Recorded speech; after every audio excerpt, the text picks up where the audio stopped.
if I was led by your moonshot idea, we would have a church where I feel like everyone would know at least 3 or 5 people who knew them and cared that they were there, who they would feel like they were growing spiritually. Yeah. They would never wonder about what their next step would be or how they would find out what they would be.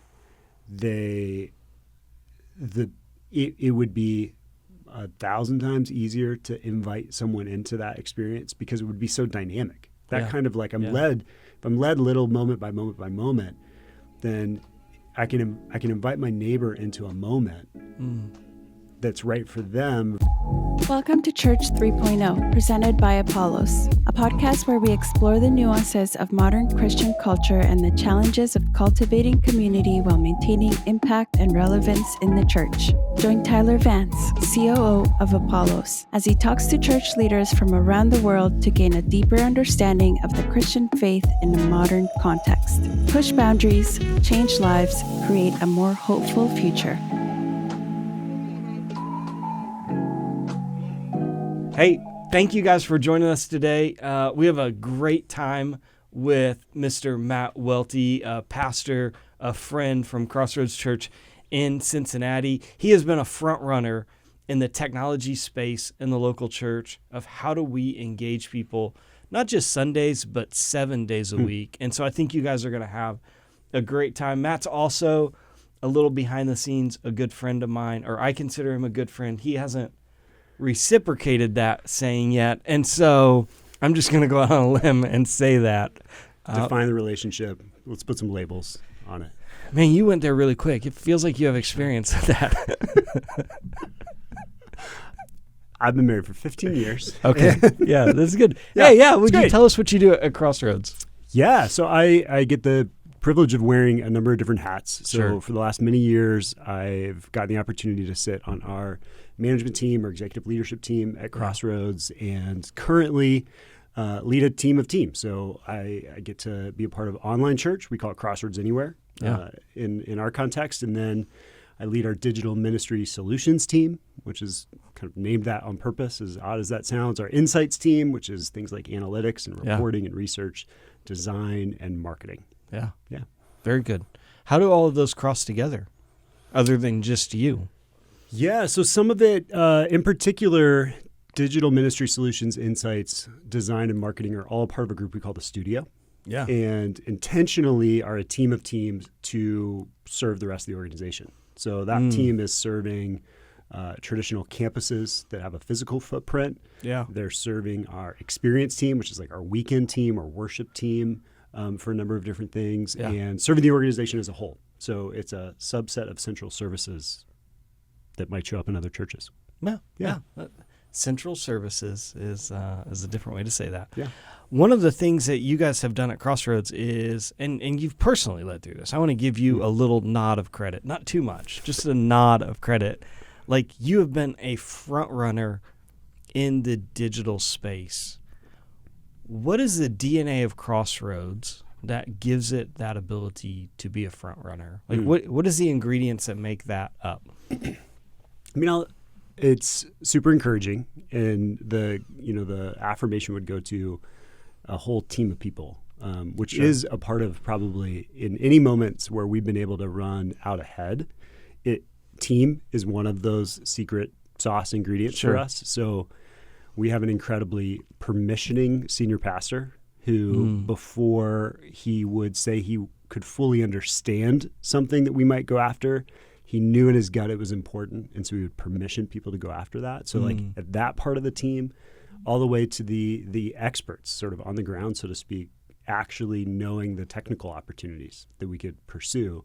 But it's also from day one, Crossroads has had an entrepreneurial, like underdog DNA. We're gonna try things. We're gonna intentionally. I mean, even from the founding story was one of, some folks inside of Cincinnati who didn't feel like they had a church they could invite their friends to, because of all of the church jargon that was spoken, and so it was okay. Great. How do we make something? How do we make a version of church for people who don't like church, right? Yeah. Who don't like what they think church is like, And so there was a willingness to be different from the very beginning. We probably just found a little bit of a comfort zone in that. And also learning from everybody else. I mean, so many of us here would also kind of go like, yeah, I suppose we've heard that. It also doesn't always feel like we're the front runners by any stretch. It feels like we're learning from people who are running out ahead of us. We live streamed our first live stream service 10 years after the people who did it first. Yeah. So that, but for us in our context, when we did that, it felt risky. You know? And so I feel like it's for us in our context, which would be the same phrase I would want any church to use, like for us in our context. What does it look like for me to be aggressive right now? Yeah, would you unpack that? Like, if there's a place you wish churches were more aggressive right now, where would that be? Fun. And you can feel free to call out any specific names. Yeah, here are the churches that I would like to. I'm just kidding. It's not the churches, here are the people who. No. That was a joke. No, it's really good. I think it's, man, I don't even I wish we were all far enough away from COVID that it didn't pop back in my mind as like a word to say. But I feel like we're still close enough to post-COVID realities where I feel like as a church, we were tempted or we felt like there was a necessity for us to go back to the things, the predictable systems and the predictable ways of moderate success that we could have because there was so much we were unsure of during the COVID time periods. And I think now is the pivot point where when I think about the Big C church as a whole, especially in America, I think there are now opportunities with our feet under us I think the place I would want people to be more aggressive is to ask the dangerous questions about what do the people we're actually trying to reach and serve want? Oh gosh. Need? Like to have to almost sort of, it's kind of a heretical phrasing of it, but to become a user-centered church, a person-centered church. Not at cost of being a Jesus-centered church or a Bible-believing church, but where these phrases can live in unison. How are people living their lives? Especially, and soapbox for me would be differentiating between followers of Jesus who have decided that they will lay down preferences and bend their schedules and do things because they've decided to follow Jesus. Cool. Differentiate them from seekers, interested people who don't yet believe what we believe. Yeah. And go, okay, well, how do we aggressively go meet them where they are and give them experiences where they can know and be introduced to Jesus in a language that they understand, in a medium that they understand, in a time duration that they would give to it. Yeah. But I think that makes us really uncomfortable because I think we think sometimes we're compromising I don't know, rules. Yeah. I don't know that they're actual rules, but rules we've developed as a church. I don't know because, I mean, you bring up a great point. And I've shared this story many times, but like my own local pastor during COVID began because we weren't meeting in person. Yeah. He used this thing called technology to record these like encouraging just little Bible snippets and, whatever. Yeah. Just encouragements. And he was posting them really frequently. Mm-hmm. I've actually felt closer to my church community in that season than I look post-COVID and we're back to a Sunday only experience. And what I've actually found personally is it's harder to meet with my small group. Our schedules are more discombobulated. Yeah. And so we used to talk. So I'm assuming some of that during COVID activity didn't continue. No, it died completely. Well, which I empathize with. I don't think that's somebody being doing the wrong thing. The model of ministry that most of us have baked into the center of our church requires so much time and effort to maintain. Sure. So, which if we weren't talking about church, if we were talking about some other kind of like marketplace industry, everyone would call it ripe for disruption. Yeah. Because the amount of effort, the amount of resourcing, the amount of money, the amount of whatever you would, if you were looking for a startup opportunity, you would go find something that takes this much time and effort to pull off to get this much return. Yeah. And you'd try to flip that model to figure out, well, could I create a tremendous amount of value for less or the same amount of effort, but way more value and get a much greater return? Yeah. But that local pastor, like I did, like everybody around the country did, we got pulled back in. Yeah. And to create that kind of change takes some serious effort. There's a gravity. I mean, for all that God has kind of led and blessed Crossroads to be able to do, there is gravity, and there should be, to our Sunday morning services. Sure. Like they're really effective. They're fantastic. Paying the bills, to use like the turn of phrase that we would go like, how, it's what makes it hard to walk away. And I don't just mean financial bills. I mean, you're seeing people get baptized. You're seeing people come to know Jesus. They're entering into community. Like it is still an effective model. It's at the same time though, there's so much opportunity around it it seems dangerous for it to be the only model. Okay. All right. I was going to push you a little bit on it. It still seems like an effective model. Do you really mean that? I mean, I do and I don't. Okay, so at risk of being wishy-washy. Okay. I mean, like you're already there. I heard it when I said it. I think for some churches, they're continuing to see more and more people come to their weekend in-person services. Sure. And I think that when you see that, that's a lead indicator of life change. It's not a guarantee. Yes. But if I can get people on a Sunday morning in front of the gospel and I can continue to have them show up for any frequency, once a month, once every 6 weeks, something, that's a lead indicator. That's an environment I want them in that can lead to life change. Yeah. I do think it's still an effective model. It is for sure an effective model compared to other previous models. Yes. So now's let me flip. My sensitivity is for the person who's not yet been reached by Jesus. Yeah. Okay, so for me, the church worker, effective model. For me, the church follower, effective model. I enjoy going to church on Sundays. I like taking my kids into kids club. Yeah. I'm a follower of Jesus. I believe these things. Yeah. And it's an effective model for me. It's how I came to know Jesus. It's how I grew up knowing Jesus. And I could die knowing Jesus in this way. Effective model for me. For the people who don't yet know Jesus, I think it looks to them like an antiquated, inconvenient, highly costly model that's unappealing to them. Because every other thing in their world right now, think of anything that I want to, any part of self-improvement. I want to get better as a human. I want to get more fit. I want to learn a new skill. I want to go back to school. I want to get a new job.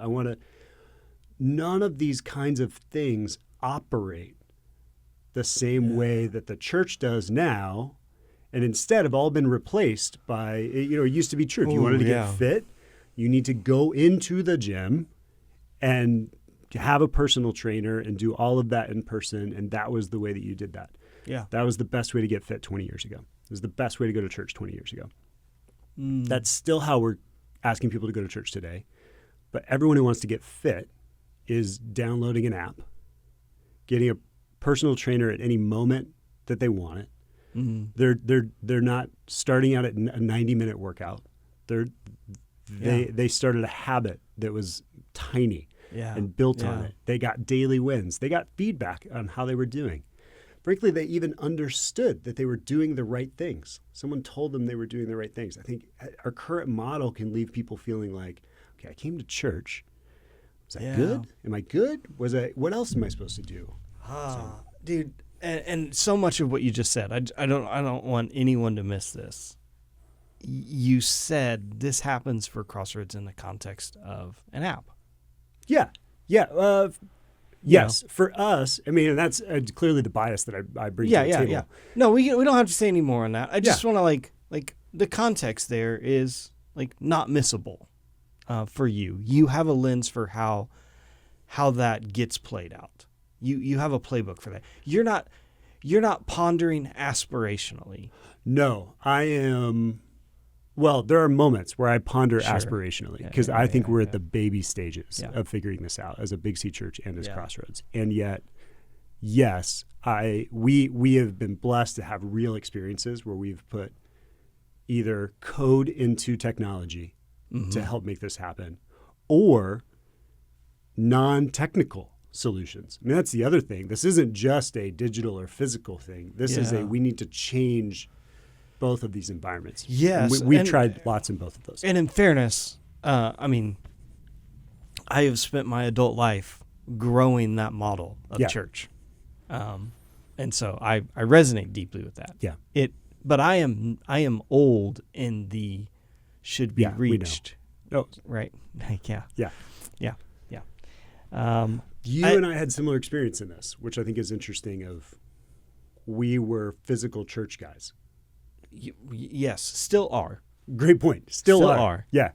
I went from making church on Sunday morning physically inside of campuses Yes, same. to, hey, go find out if people could be a part of the church and never come into a building. Yes. Which was an unanswered question for us. I think other people would have said they had an answer back when this happened, but for us, it was an unanswered question. And it became for me once I found out, I couldn't go back. Once I found out people could have a meaningful relationship with Jesus, with others, get discipled, become baptized, saw marriages change, I couldn't go back and claim that there was only one right way to do it.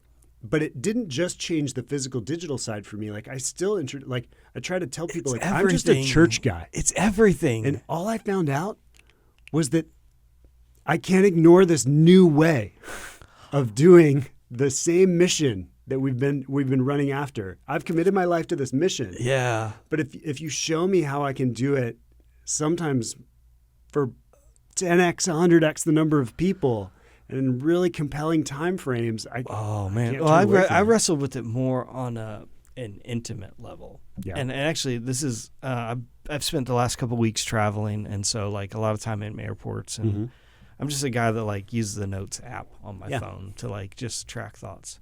And I was wrestling with God on this moment of just is the weekend the best way we have as a church to show our neighbors that we love them? Is that because systematically that's what we say.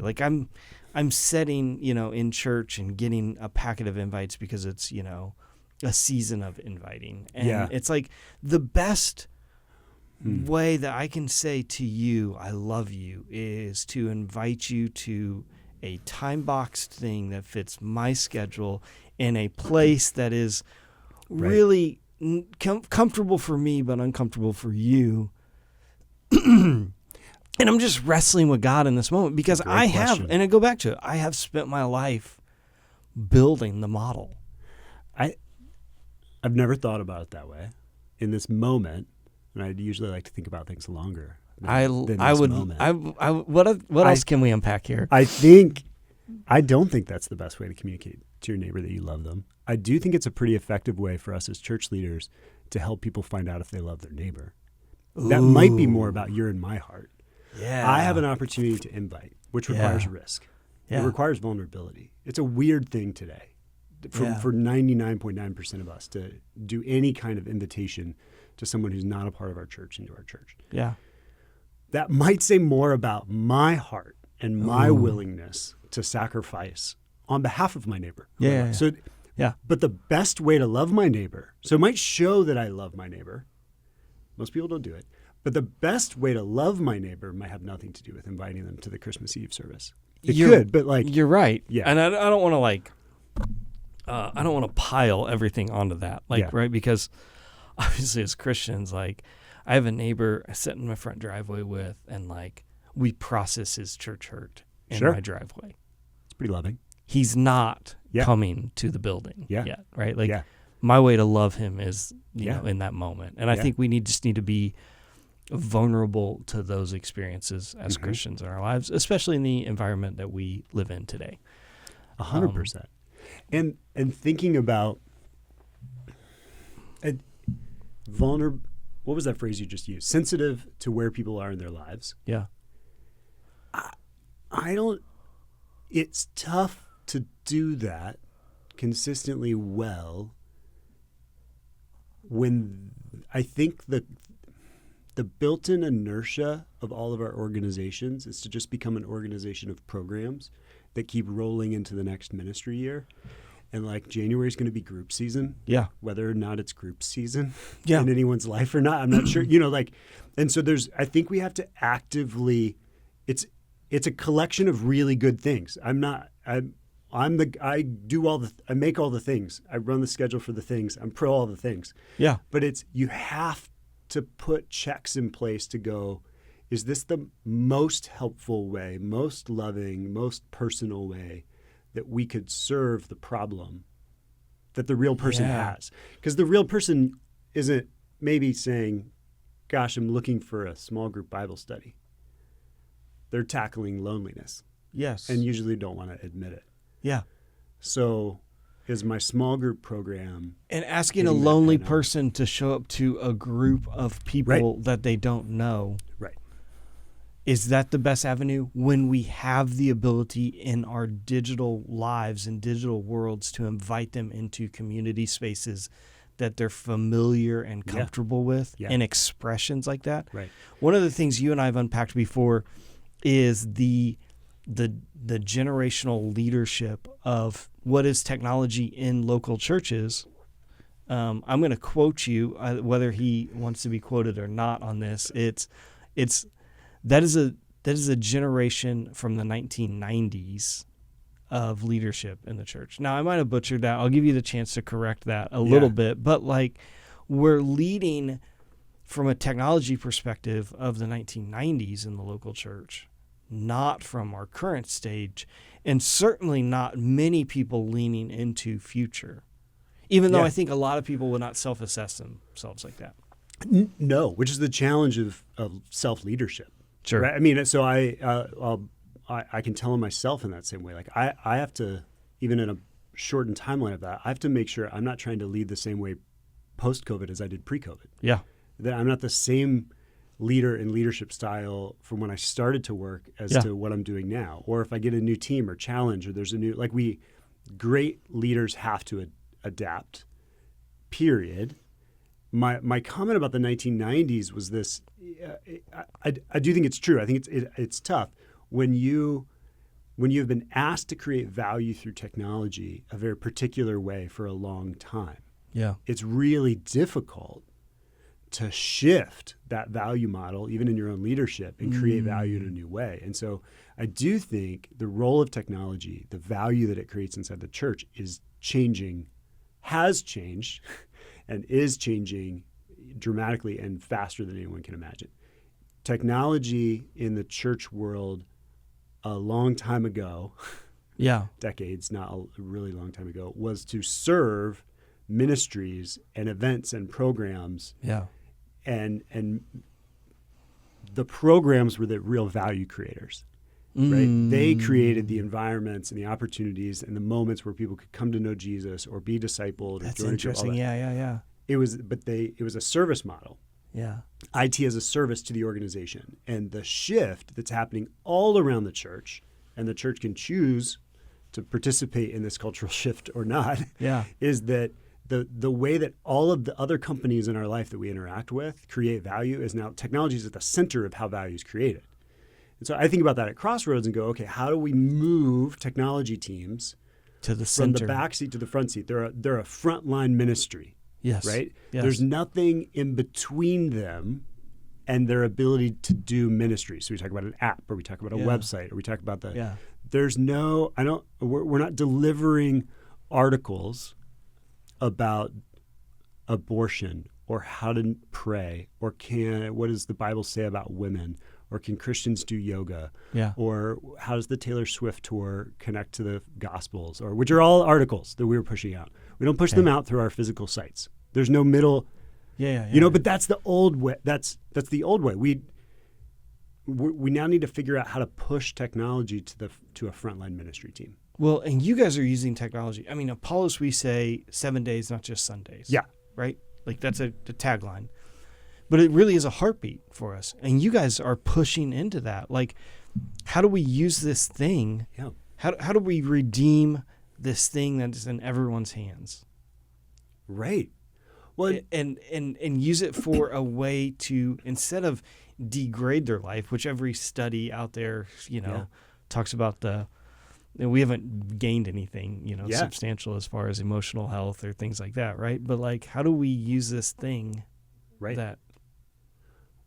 Well, and might the way that we Christians use this thing be in our current day one of like the modern day apologetics of like, Yes. when you come to know Jesus, one of the first things you're sort of told or taught is like, hey, the way you live your life is going to be the example to other people. That how great it would be to be asked like, hey, what's the secret sauce behind your life? Because it seems like your kids are doing well and your wife really likes you and you feel fulfilled at work and you're not anxious. You're not anxious, right? You're not as worried about the election as I was this coming to you. You're not, whatever the case may be. Yeah. Well, great. Increasingly, I think the way that we use these devices will differentiate us. And the effect of the way that we use these devices will differentiate us in a big way. Yes. And I don't even know, like it is redeem, but it's also displace. Like it's, yeah. But that's also the new ground of spiritual formation, right? Like, I mean, you and I are old enough that we probably got, some disciplers of ours helped us know what movies we should watch and which ones we shouldn't, or I don't know about that video game. And we can all sort of roll our eyes now because that seems so like, oh yeah, but that was way back when. Yeah. How do we spiritually train our people to use these devices? And the answer can't be don't do it. But you're talking, all right. I'm going to, you're talking about an app that engages further than just being another content delivery tool. 100%. It is. I just want to call that out because, and in fairness, majority of people, and this might sting you who's watching, you're trying to still check the box with an app that just does content delivery or has functions your pastors need to do the weekend better. Yeah, or right, yeah. Like, and what you're talking about, Matt, is a totally different approach to digital in the sense. Like, it is far beyond that. If somebody uses Apple Fitness, subscribes for $1.99 a month or whatever, that's not a content delivery. It has content that's delivered to me. Yeah. It's a physical wellness training app. Yeah. I think you and me are talking about social discipleship platforms. Like these are spiritual formation platforms. They're not content delivery. They do deliver content. Yes. We've got articles and podcasts and videos and sermons and Sure. We have verses and prayers. Content for days. However, that is a really potentially dumb and expensive way to deliver all that content. You should hire like a really great mobile web developer and push all that out if that's all you're going to do. If you're going to push content out and trust people to figure out what to do with it on their own. Ooh. Which is the wild thing. I mean, it's also like all the new stuff we do, Tyler, in the tech space, also immediately for me, it shines a light on all the old stuff we've been doing and the beliefs we have about it. Like, push content out on Sunday mornings and people will grow. We're like, what? No, none of us would really just go like, if you just listen to a sermon, you're going to grow. We know that's not true. Intrinsically. Right. But after decades and decades and hundreds of years, we all have like that, it's that blink moment that Malcolm Gladwell talks about. It's that gut level understanding that like, okay, this leads to this. Like there's a whole equation that's happening there. Yeah. You're correct. Most churches have only scratched the surface or been provided solutions to be able to push their content out to people. Yeah. However, most people are not looking for church content. No. That's the other, like, it's the people-centeredness part of this. No, there's very few people walking around going like, I just need more church content in my life. But it's theologically sound. Right. And if they are the people who are looking for more church content, I can guarantee they're not looking at Crossroads for it. There are people who specialize in church content for church people, and that's where they're going to go. Yeah. But if you're trying to reach people who aren't church people, or you're trying to engage people who like maybe have gone to a church or maybe are engaged in your church, but not all the way in, then you can't be church content for church people. Yeah. You remind me, the woman at the well was looking for the temple. She just got lost. She just made the wrong turn. She wasn't? That story differently. She wasn't? Oh, I had this moment where I was like, well, hold on. Are you about to take me to school? Is there like something in the Hebrew I don't know? Oh my gosh, Matt, you even questioned. She was thirsty and wanted water. Oh my gosh. And we saw this opportunity to go, okay, great. He didn't go, let's go to the temple and get you a drink of water? Absolutely meet this need. And so if you talk about 7 days, not one day, which is huge, even just practically if you were running a church like an organization, which none of us should just put that hat on. No. You would think about how to maximize the interactions you had with the people who are part of your community. Yeah, shots on goal. Shots on goal. How many reps? When you're talking about reaching new people. Let's not, I should even fully take it out of that category of like, run it like an organization. We watch people go in the marketplace around the church world do these things, and we kind of want to label them as non-church activities. When I actually want to submit that when we look out there and they're working, assuming they're not taking advantage of people, they're working because they're baked in some kind of wisdom that has been designed into how the whole thing's supposed to work, the way God designed us to work. God designed us for touches, for reps, for shots on goal. There's a training that happens over time. There's and those 1,000 micro moments. There's a lot of people competing for those micro moments of my day. Yeah. But the church does a lousy job of competing for those micro moments in a day, and even giving you so this thing in my pocket, which is with me all the time, could steal my attention away, or I could decide, okay, I'm going to put this other app on my phone intentionally because the kind of person I want to be is a kind of person who's growing spiritually. Yeah. Not just getting physically fit, not just getting smarter, but growing spiritually. So I have an app for that. Yeah. And I'm not going in and just reading for the sake of reading. It's also become a place where I feel like I belong. I'm a part of a community of people who are all doing this together. Yes. That's the other click in.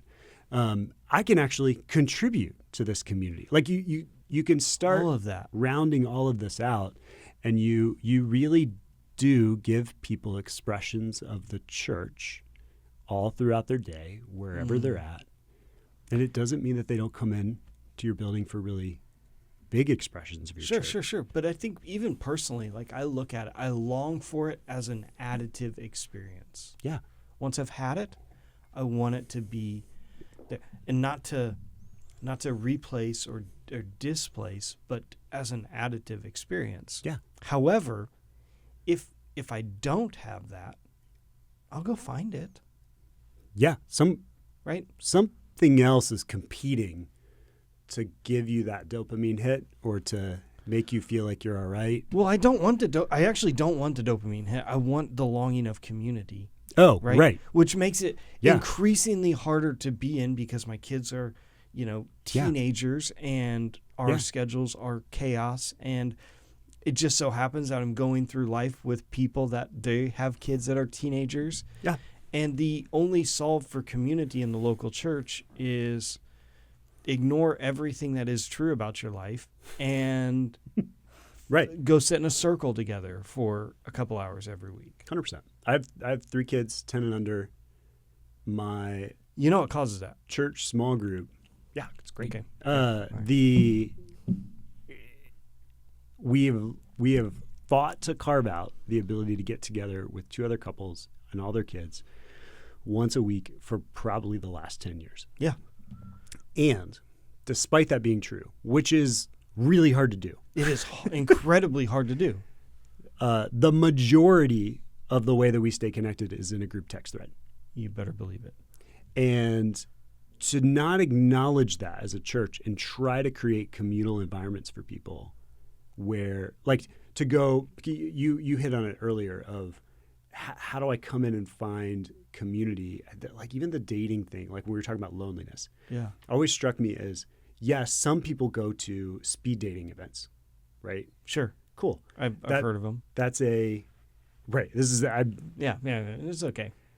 But a lot of people who are looking for a partner don't go to the event labeled Solve My Loneliness.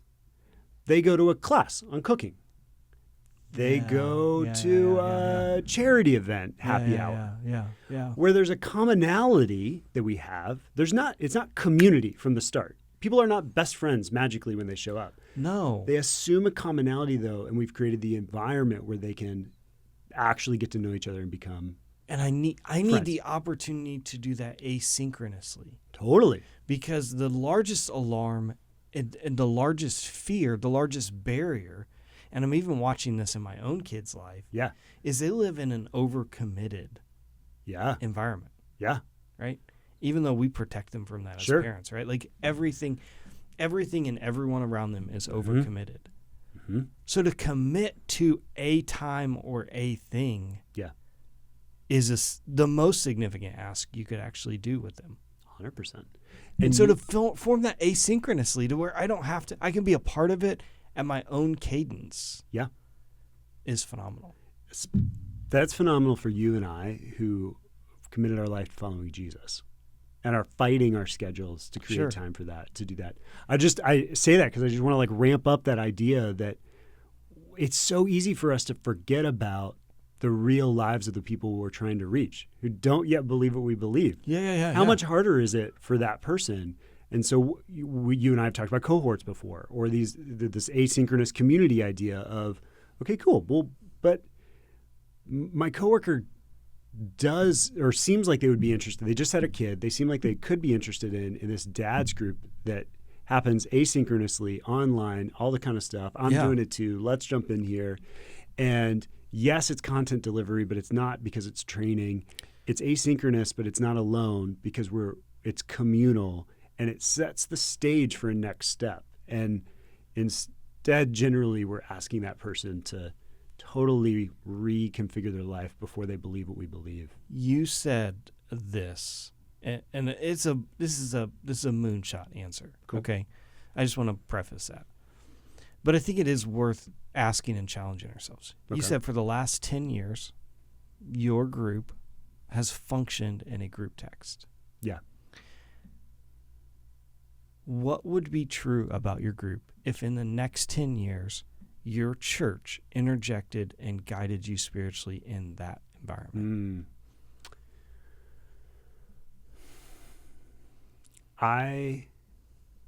To your point, I mean, you know, like that's a moonshot. Yes, like that would be crazy. Totally. Yeah, well, I don't even know how to make that happen. But even based on the experiences I've had in the last 5 years, compared to what you just described, would be like tech. We would kind of go like, oh, that's like just the beginning. Yeah. There would be. So, it's fresh because we just looked at some of this stuff at Crossroads not too long ago. So far, there's been 21 million prayers prayed inside the Crossroads Anywhere app. Yeah.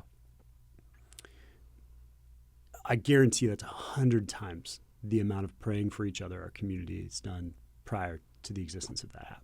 Because it was hard to do. Yeah.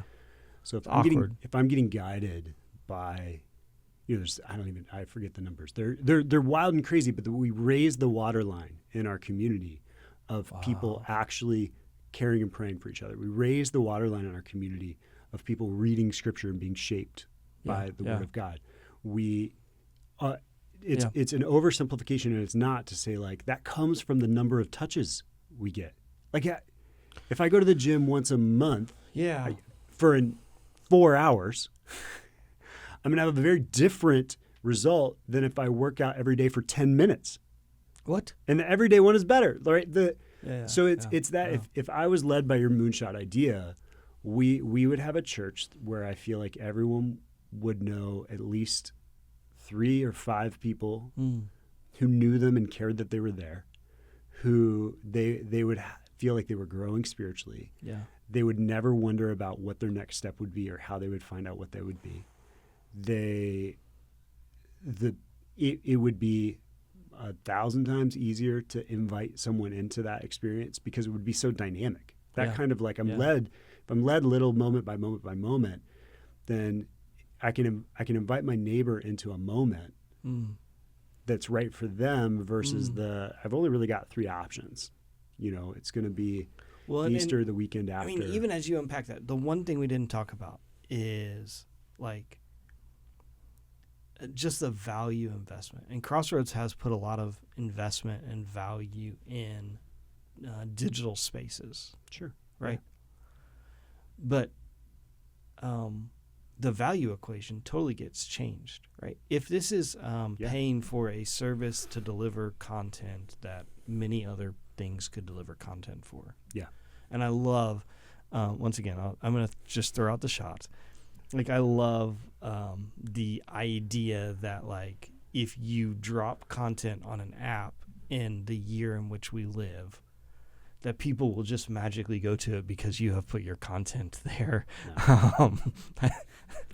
It's a really, I love that. It's the kind of, but it's such church thinking. It's probably not, it's not specific to church. It's just like what we have, everyone wants, right? Sure. And there was a time where it really seemed like most people wanted whatever we had. Sure. That time is so gone. But if that's your mentality of missional importance, you assign a dollar value to that. Yeah. What you're talking about is actually what would seem like 10x anyone else's budget, but you're going, it's the cheapest thing we have going. If all you're doing is trying to provide better access to content, that shouldn't cost you much money. Yeah. But also, if you're go for it. If so, go for it. Or it's not bad. I just want us to. It's like we need to update the glasses we're wearing so we can just see the multiple good categories of things that exist out there, but as different categories. Because I also think if someone's selling you church content at a really competitive price, we just have to see that for what it is. It doesn't actually disciple anybody. It doesn't, it is just church content that could be more accessible than it ever was before. And so that could be really good for your church. I'm trying to be really intentional to say, like, that's really, really good. We just can't blend that idea with the idea of an actual spiritual formation or discipleship model or strategy for our churches. Like, none of us would really say that the way we grow people in our church is we just put stuff out there. That's not. So would we say it words or actions? Because I think our actions say exactly that, Matt. Yeah, I think that's a fair critique, and one that I should think about and go, where am I doing that? But I do think that that's a fair critique of us. We push stuff out, and it does seem like sometimes we just hope that results in life change. Most of us don't have that story, that lived story. That's what I mean by like that intentional thinking. Like the engine that we're all a part of just can keep us from having the mindful moment of like, wait, how did God get me here? Oh yeah, there was that guy named Mike. He invested so much time in me. There was content involved. I remember the book. The fill in the blanks. It was great. But also I still remember stuff from the cheesy book, and now I teach it to other people. And it's really But there was a person, and there was a guide, and there was how hard is that to get to? One, it was hard to get back when I got it. Yeah, in the 30s. It's 100 times harder now. But now there's technology. Yeah, our kids have access to. We have access to everything. So Crossroads is we're like in their super beginning stages of figuring out what an app that would dramatically and I hope life-changingly help serve kids and parents. Yeah. So I'm super passionate about this because I have young kids and they love all their tech. Yeah. And church people, we get really squishy about the idea that this technology can actually spiritually form people. But the easiest soapbox for me to jump on is, but I watch this stuff form my kids and mine and my friends and my parents and my cousin. It is spiritually forming us. It is shaping our worldview, our beliefs about other people, about world events, about my hope in a future, the devices are exceptionally effective at that. And so for us to ignore that, well, you and I see that because we were burdened or tasked with disruption, specifically in this space, as pastors, leading through the lens of technology, not as technologists trying to sell the technology. Yeah, we really were, and so I think you and I do have a different lens of that. We're gonna wrap up today because Matt and I could talk about this for forever, but I do want to share, like, Matt is available. We're going to put your information out, a way to get a hold of you. Great. Matt is available to come and talk, and he is open for continued conversation. I love that about him. Yeah. And you serve churches all over the United States in helping out with that journey of digital and what does it mean and how do we do that. And so I look forward to continued conversations with you. Because we need more of us figuring this out. Yeah. It's not, you and I do not have the answers. No, we want more people on the team who are figuring this out, because the way that you figure it out is going to help me. We Amen. Mistake or learn. Yeah. Amen. It's great. Thank you today. Thank you.